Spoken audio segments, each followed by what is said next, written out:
బీసీలకు 42% రిజర్వేషన్లు కల్పించిన తర్వాతనే స్థానిక సంస్థల ఎన్నికలు నిర్వహిస్తామనేటటువంటి ఒక హామీని 2023లో శాసనసభ ఎన్నికల సందర్భంగా Congress party Kamareddy BC declaration లో ప్రకటించింది. అయితే ఆ 42% రిజర్వేషన్లను కల్పించడానికి ప్రభుత్వము అనేక రకాలైనటువంటి ప్రయత్నాలు చేసింది. కానీ ఆ ప్రయత్నాలు ఏవి కూడా సక్సెస్ కాలేదు. ఎందుకంటే ప్రభుత్వం చేసినటువంటి ప్రయత్నాలు లోపాలు ఉండటం వల్ల 42% రిజర్వేషన్లు సాధించడంలో అనేక రకాలైనటువంటి అడ్డంకులు ఎదురవుతున్నాయనేటటువంటి విషయాన్ని గమనించాలి.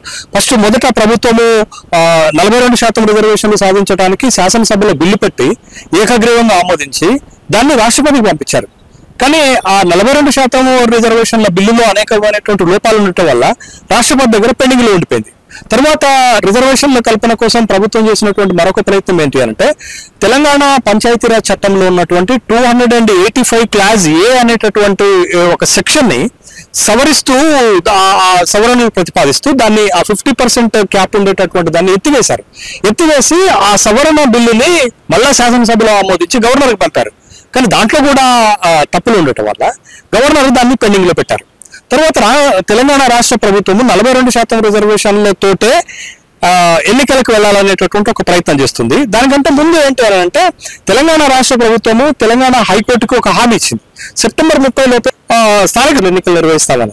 కాబట్టి సెప్టెంబర్ 30 ముంచుకొస్తున్నటువంటి నేపథ్యంలో తెలంగాణ రాష్ట్ర ప్రభుత్వం ఏం చేసింది, జీవో నెంబర్ 9 అనే ఒక జీవోని తీసుకొచ్చి ఆ జీవో నెంబర్ 9లో ఒక 12 అంశాలు తీసుకొస్తూ ఏం చెప్పింది, మేము స్థానిక సంస్థల్లో బీసీలకు 42% రిజర్వేషన్లు ఈ జీవో ద్వారా ఇస్తామనేటటువంటి ఒక జీవోని ఇష్యూ చేయడం జరిగింది. అయితే జీవోలో ఏమున్నది అని అంటే 42% రిజర్వేషన్లు బీసీలకి, 27% రిజర్వేషన్లకి ఎస్సీ ఎస్టీల కంటే మొత్తం రిజర్వేషన్ల పరిమితి 69% పెరిగిపోయింది. కాబట్టి ఈ జీవోలో 69% రిజర్వేషన్ల పరిమితి రావడంతో 50% పరిమితి దాటిందనేటటువంటి ఉద్దేశంతో బి మాధవరెడ్డి అనేటటువంటి ఒక వ్యక్తి తెలంగాణ హైకోర్టులో ఒక పిటిషన్ వేయడం జరిగింది.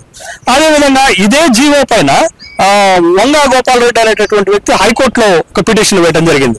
అయితే తెలంగాణ హైకోర్టు అక్టోబర్ 8వ తారీఖు నాడు ఈ జీవో పైన విచారణ చేస్తామని చెప్పింది. దానికంటే ముందు గోపాల్ రెడ్డి హైకోర్టుకు సుప్రీంకోర్టుకు వెళ్ళటం వల్ల సందర్భంలో అక్టోబర్ 6వ తారీఖు నాడు అంటే ఈ రోజునే దానిపైన విచారణ చేసినటువంటి సందర్భంలో మా దగ్గరికి ఎందుకు వచ్చారు అనేటటువంటి ఒక ప్రశ్న పిటిషన్ దారుని అడగటం జరిగింది.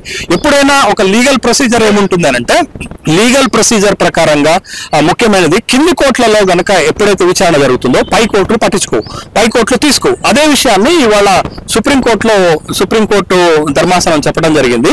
మీరు రిజర్వేషన్ల పరిమితి దాటిన విషయాన్ని లేకపోతే జీవోలో ఉన్నటువంటి తప్పు ఒప్పులను మీరు కింది కోర్టులోనే హైకోర్టులోనే తెచ్చుకోమని చెప్పింది. కాబట్టి ఇవాళ ఇప్పుడు తెలంగాణ రాష్ట్రంలో స్థానిక సంస్థల ఎన్నికలు 42% రిజర్వేషన్తో జరుగుతాయా, లేకపోతే పాత రిజర్వేషన్లు 23%తో జరుగుతాయనేది ఇప్పుడు కోర్టు పరిధిలోకి పోయినటువంటి అంశంగా మనం చూడాలి. ఇప్పుడు రాష్ట్ర ప్రభుత్వం చేతుల్లో ఏమీ లేదండి. ఇప్పుడు రాష్ట్ర ప్రభుత్వము ఈ నిర్ణయాన్ని కోర్టు చేతుల్లో పెట్టింది. కాబట్టి తెలంగాణ హైకోర్టు అక్టోబర్ 8 నాడు తీసుకునేటటువంటి నిర్ణయమే అంతిమ నిర్ణయం అవుతుంది. అక్టోబర్ 8 నాడు తెలంగాణ రాష్ట్ర హైకోర్టు ప్రభుత్వానికి ఏ సూచనలు చేస్తే ఆ సూచనలను ఫాలో చేయాల్సినటువంటి బాధ్యత తెలంగాణ రాష్ట్ర ప్రభుత్వం పైన ఉంది. అయితే ఇక్కడ ఏంటి అని అంటే జీవోలో అంటే జీవో నెంబర్ 9లో రాష్ట్ర ప్రభుత్వము చేసినటువంటి రెండు తప్పిదాలు ఉన్నాయి. ఒకటి, చట్ట పరిధిలో రిజర్వేషన్లు లేకుండా చేశారు. చట్టం ఏం చెప్తుంది, 50% క్యాప్ దాటకూడదని చెప్తుంది. ఎప్పుడు 1994 చట్టం ప్రకారంగా దాటకూడదని చెప్తుంది, కానీ అది దాటింది.